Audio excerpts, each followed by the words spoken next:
வணக்கம். ஓம் நமோ நாராயணா. உங்கள் activation astrologer KR Govindaraju பேசுகிறேன். கடக ராசிக்கு உண்டான கிரக பெயர்ச்சிகள். கிரகங்கிறதுனா சனி சுக்கிரன் இணைவை பற்றி பேசுகிறோம். இந்த கடகம்னு எடுத்தீங்கன்னாவே சந்திரன் வீடு. இப்போ சந்திரனுக்கு சனிக்கு ஆகாது. பொதுவாக இந்த ராசியில் இருக்கிறவங்களுக்கு பொது கருத்து தான் நம்ம சொல்லிக்கிட்டு இருக்கோம். இந்த ஆகாது. இந்த கிரகங்கள் எதனால ஆகாது அப்படின்னா, சனியும் சாபத்துக்குரிய கர்மாக்குரிய கிரகம், சந்திரனும் சாபத்துக்குரிய கிரகம். சந்திரங்கிறது தாய் கிரகம். ஒரு தாய்கிட்ட இருந்து ஒரு பிள்ளை ஆசீர்வாதத்தை தான் வாங்கணும். அதே சாபத்தை வாங்கினா அந்த குழந்தை வளர்ச்சியில் பாதிப்பு ஏற்படுத்திடும். அதுதான் தாயோட சாபம், தகப்பனுடைய சாபம் வேணாங்கிறது.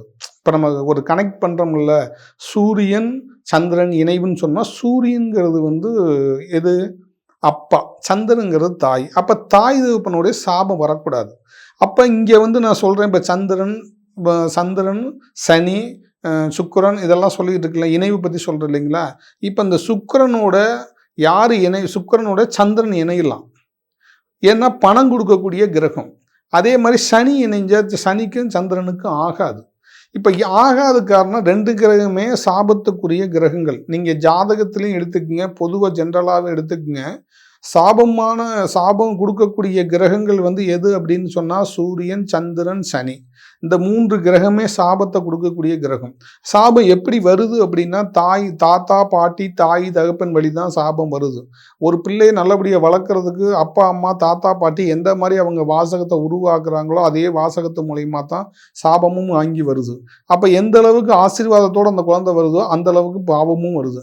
சாபம் பாவம் அப்படிங்கிறதுனா, நம்ம வளர்க்குற விதிமுறைகளில் நம்ம செஞ்சிருக்க பாவ புண்ணியத்தில் தான் அதை வாங்கி வர்றது நமக்கு அந்த குழந்தைகள். அப்போ சந்திரனுங்கிற கிரகம் நமக்கு பாசிட்டிவாக இருக்குது அப்படின்னா, சாபம் இல்லாமல் இருக்குது அப்படின்னா, இந்த சனி கிரகத்தை அப்படியே ஆப்போசிட்டாக மடத்திடும். சனியும் சந்திரனும் சாப கிரகங்கள். ரெண்டுமே சாபம் இல்லாமல் இருக்கும்போது சந்திரனை ஜெயிச்சிடும். அப்போ ஒரு வீட்டில் அப்பா சரியில்லைனாலும் அம்மா நல்லா ஸ்ட்ராங்காக இருந்துச்சுன்னா அந்த குழந்தைய நல்லபடியாக வளர்த்து ஆளாக்கிறோம். அதான் சந்திரனுங்கிறது. அப்போ இருக்கிற கிரகத்திலேயே அதிக பவர் உள்ளது சந்திரன் தான் அதிக பவர் உள்ளது. அப்போ தாய் தகப்பனை பற்றி நம்ம பேசும்போது உதாரணத்துக்கு சொல்கிறோம் அப்பா அம்மான்னு சொல்லி. அப்போ அந்த கிரகத்தில் சூரியன் அப்பாவும் சந்திரனும் அம்மாவும் எடுக்கிறோம். அப்போ அந்த சந்திரங்கிற கிரகம் தாய் பாசத்துக்குரிய கிரகம். தாய் பாசம் அதிகமாக இருக்கும். எப்பயுமே பிள்ளை மேலே தாய்க்கு அதிக பாசங்கள் கொடுக்கக்கூடிய கிரகம் சந்திரன். இந்த சந்திரன் மட்டும் நம்ம சாபம் இல்லாமல் இருக்குது அப்படின்னு சொன்னால், அதே கிரகமான சனியும் அங்கே இணைவு இருந்து சாபம் இல்லாமல் இருக்குன்னா அந்த வாழ்க்கை ரொம்ப சிறப்பாக இருக்கும். நம்ம சொல்கிறோம் சந்திரனுக்கும் சனிக்கும் ஆகாதுன்னு. பொதுவாக ஜாதகத்தில் மேக்சிமம் சந்திரன் சனி கூடி தான் இருக்கும். அந்த சந்திரன் சனி கூடினவங்க எல்லாம் என்ன ஆகுன்னா, அந்த சாபத்தின் தாக்கம் அதிகமாக இருக்கனால அவங்க தொழில் வளர்ச்சி இல்லாமல் வேலைக்கு தான் போவாங்க. வேலையிலேயே தான் கவனம் செலுத்துவாங்க. இப்போ டெய்லி 500 சம்பாதிக்கிறது, 1000 சம்பாதிக்கிறது, வேலைக்கு போகிறது எல்லாமே சனியும் சந்திரனும் கூடுறது. அப்போ இந்த சாப கிரகங்கள் அதிகமாக கூடி இருக்குது ஜாதகத்தில். எந்த ஜாதகத்தில் இந்த கிரகங்கள் கூடி இருந்தாலும், இந்த ரெண்டு கிரகம் கூடி இருந்தாலுமே ஜென்ரலாகவே பிரச்சனையும் அவங்க பொருளாதாரம் மேலேயும் கீழேயுமாவே தான் இருப்போம். அதுக்கு மெயின் காரணம் என்னென்னா, இந்த ரெண்டு கிரகமே சாபத்துக்குரிய கிரகம். இந்த சாபம் நமக்கு ஏதாவது இருக்கும். சந்திரனுடைய சாபம், சனியோட சாபம். ஏன்னா சாபங்கிறது ஒரு 14 சாபங்கள் இருக்குது. இந்த ஒரு ராசியில் மட்டும் ஒரு ராசியை எடுத்தோம்னா, ஒரு ராசிக்குள்ளே 14 சாபங்கள் இருக்கும். அது என்ன சாபத்தில் நம்ம இருக்கிறோங்கிறத நம்ம ஃபஸ்ட்டு பார்க்கணும். அந்த சாபத்தை நம்ம நிவர்த்தி பண்ணணும். இதைத்தான் நம்ம முதல்ல பார்த்து சரி பண்ணணுமே தவிர மற்றதை நீங்கள் பார்த்து யூஸே கிடையாது. என்ன காரணம் அப்படின்னு சொன்னோன்னா, இந்த கிரகங்களுடைய இணைவு அந்த அளவுக்கு இருக்கும். இப்போ நம்ம நினைக்கிறோம் சந்திரனும் சனியும் சேர்ந்தால் ஒரே பிரச்சனை இருக்கும் அப்படின்னு நம்ம சொல்கிறோம். அது பொதுவாக கருத்துக்கு நம்ம லைவில் போடுறது தானே தவிர நடைமுறைக்கு அப்படி இல்லை. சாபம் இல்லாமல் இருக்குன்னா இதே இந்த ரெண்டு கிரகங்களுமே நல்ல யோகத்தை கொடுத்தோம். சந்திரன் 8 கிரகங்களையும் கண்ட்ரோல் பண்ணக்கூடிய கிரகம் சந்திரனுக்கு மட்டும்தான் உண்டு. அதே சனிக்கு கிடையாது. அதை நான் நிறைய ஆய்வு பண்ணிட்டேன்.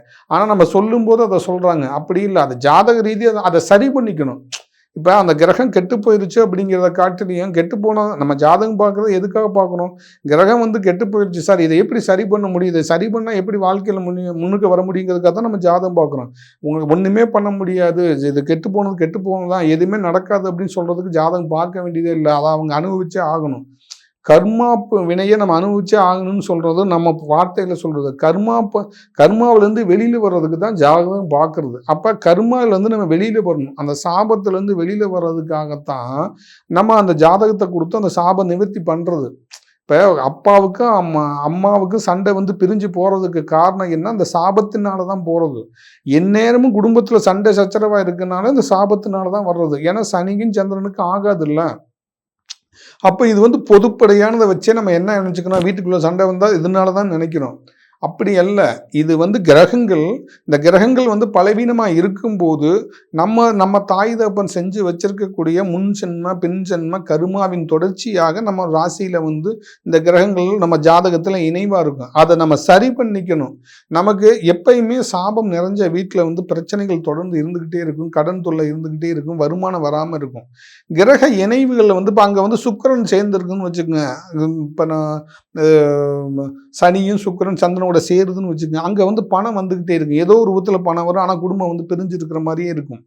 இதுக்கு என்ன காரணம்னா, இந்த காரணத்தை நிறைய அடுக்கிக்கிட்டே போகலாம். ஒவ்வொரு நிமிஷத்துக்கும் ஒவ்வொரு விதமான காரணங்கள் நம்ம கொண்டுட்டு போகலாம். ஆனால் அடிப்படையான விஷயம் என்ன தெரியுங்களா? கிரகம் கெட்டு போச்சுன்னா நம்ம என்ன ஜாதகத்தை எடுத்து கெட்டு போச்சுக்கிறோம். அப்போ அது உடம்புலையும் அந்த பாதிப்பை தானே தரும். நம்மளுடைய ஜாதகம் தான் அந்த உடம்புலையும் அதோடைய பிளானட் நமக்கு நெகட்டிவ் ஆக்டிவேஷன் பண்ணும். அப்போ அது எந்த கிரகத்தினால தாக்கங்கள் நமக்கு இந்த இணைவில் நமக்கு இவ்வளோ பிரச்சனை வருது அப்படின்னா அதை சரி பண்ணுறதுக்கு அந்த எந்த கிரகம்னு பார்த்து நம்ம அதை சரி பண்ணும்போது தான் அது சரியாகும். அதுதான் இணைவுங்கிறது. அப்போ கிரக இணைவுனால நல்ல மாற்றங்களும் கொடுக்கும் கிரகம். அதே மாதிரி கிரக இணைவுனால குடும்பம் பிரிஞ்சும் இருக்கக்கூடியது இதே கிரகம்தான். அப்போ வம்சாவளியாக வரக்கூடிய நம்ம ஜாதகத்திலையும் சரி, பொதுவாக நம்ம பிறப்பு ஜாதகத்திலையும் சரி, கிரக நிலைகள் எப்படி இருக்கணும் அப்படின்னு சொன்னால் கிரகங்கள் எல்லாம் பாசிட்டிவாக இருக்கணும். பாசிட்டிவ்ங்கிறது என்ன தெரியுங்களா? தோஷங்கள் இல்லாமல் இருக்கணும், சாபங்கள் இல்லாமல் இருக்கணும். அதுதான் உயர்ந்த ஜாதகம், உயர்ந்த ஜாதகம். இல்லாட்டினா அதுக்கு எவ்வளவு இருந்து பிரயோஜனம் இல்லை. இப்போ ராஜயோகம் நம்ம சொல்கிறோம். ராஜயோகம் எங்கேருந்து வரும்? நம்ம அப்பா அம்மா மூலியமாக தான் நம்ம படிக்க வைக்கிறோம். நம்ம படிக்கிறதுனால தான் நம்ம வாழ்க்கை தரம் உயருது. அதுக்கு அப்பா அம்மாவுக்கு வருமானம் வந்தால் தான் பிள்ளையை படிக்க வைக்கும். அப்பா அம்மாவுக்கு வருமானம் வரல, எங்கே பிள்ளை படிக்கும்? இதுதான் கான்செப்ட்.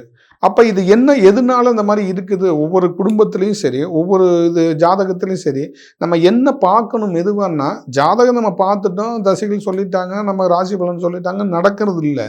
ஆனால் இதை சரி பண்ணுறதுக்காக தான் நம்ம பார்க்குறோம். இப்போ நம்ம சரி பண்ணணுக்குன்னா அதுக்கு சரி பண்ணுறதுக்காக தான் கிரக கோவிலே இருக்குது.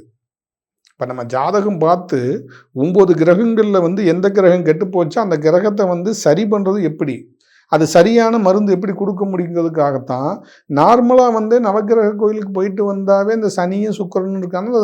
சனி கிரகத்துக்கு சுக்கிரன் கிரகம் போயிட்டு வந்தாவே சரியாயிரும்னா அங்கே போயிட்டு வந்தாவே அவங்களுக்கு ஆட்டோமேட்டிக்காக குடும்பத்தில் பிரச்சனை இருக்காது, வருமானம் வந்துக்கிட்டே இருக்கும், அப்படியே லைஃப் ஸ்டைல் மாறிக்கிட்டே இருக்கும். ஆனால் இந்த தாக்கங்கள் கடுமையாக இருக்கும்போது என்ன ஆகுன்னா, கடன் வாங்கி வரக்கூடிய வருமானத்தை இங்கே கட்டுறதுக்கே சரியாக இருக்கும். நம்ம வீட்டுக்கே எடுத்துகிட்டு போக முடியாது.